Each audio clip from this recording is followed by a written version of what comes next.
Hey, welcome back to No Hype Beer Reviews. Unless it's your first time, then welcome. Please consider subscribing. If you do, hit the notification bell, get all the updates. We're excited for today's video. It's not even Friday, and I'm drinking a Fidens. Who would have thunk it? So this is Subculture. It's a double IPA. It has Motueka, Galaxy hops, 8.2% ABV, and it is 18 days at time of review. 18 days old. 18 days in the can.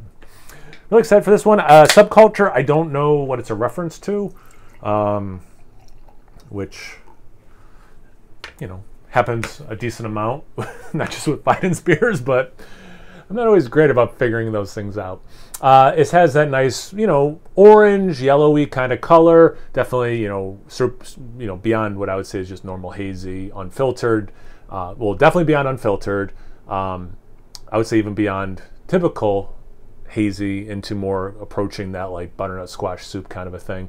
Almost exactly a finger ahead, relatively compact bubbles. Looks like a beautiful New England style double IPA. Let's get into that aroma. That's a good mix of this earthy grassiness, which not just Fidens beers, I've been getting that a lot. Couple people like lately in IPAs, and I don't know if it's on my end or if it's just how some of these hops are just kicking that out more lately. But I have had a couple people, I can think of at least two, so literally a couple, who have also been getting that more. And they're not, and again, it's not just a Fidens thing, because especially the one guy, Jesse, was, I don't think he's had a Fidens in a while, and he was commenting about it. But anyway, it does have that thing, but then it has the juicy stuff too that when you think of the style you think of, and it definitely has some of that. There's pitted fruit. I get some like unripened mango specifically, a little bit of pineapple, which I'm not going to go off about Galaxy like I always do, but I do get a little bit of pineapple, so that makes me happy.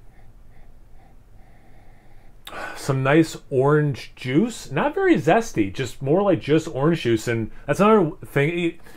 I do try to have a variety of styles. It doesn't always work out that way.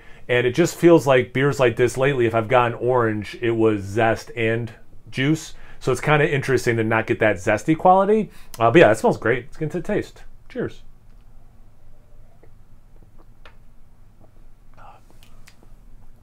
That's nice. That is a nice beer.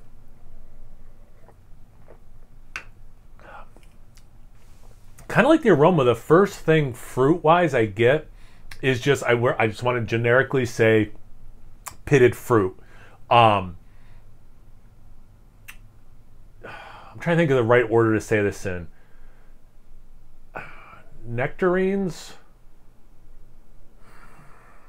apricot, peach.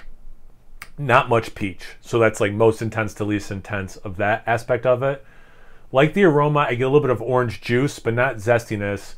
I don't get much citrus actually, which it's another thing, drinking a lot of beers in this style, you almost always, at least I almost always get some sort of citrus, you know? So when there's not a ton of it, kind of stands out, you know? So kind of cool to have this conversation again.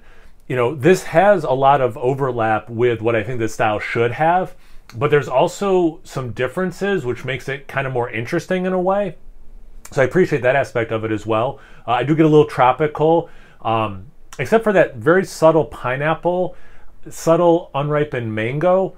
It's kind of generic for me. I'm going to do another sip. Let me pour a little bit more in there too and see if I can get like some other notes. And like the aroma, I do get some of these non-fruity elements as well, which is always, especially when it has to work together, right? The sip has to taste good, but when you can get complexity of fruits, you can get complexity, of citrus explicitly, like whatever, right? That's always rad, well, to me anyway. But when you can get, the fruity elements and then a mix of other things, dank or like whatever, right? And like when they are harmonious, that's just win-win, for me anyway.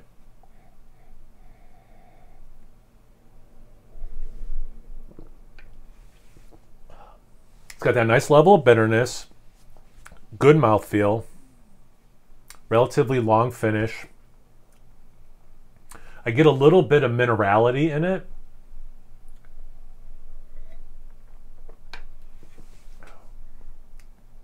You know, it's funny, I spent a lot of time on the zest, and it's compounding a little bit, as is the pineapple. Without it, this is going to sound weird. The pineapple, for me, is actually kind of drinking like a dried pineapple, but that intensifies, you know, when you take out the water, it intensifies the sweetness. So, like, this is the part that is going to sound contradictory. The pineapple, for me, is hitting as dried pineapple, but without the sweetness, just kind of like how the pineapple-iness of it all hits. Yeah, this is good. I like this one. It's not my favorite beer from them, but I do like this beer though. Yeah, I don't know. Have you guys had this one before? Have you had that hop combo? You drinking something else you want to tell me about? Had something else lately you want to tell me about? Major life event? Anything? Everything? Comment section below. Let's get a conversation going. Once you're done doing that, make sure you check me out on Instagram and Untapped. It's No Hype Beer Reviews about those places. So please like, comment, subscribe, and most importantly, imbibe. Cheers, everyone.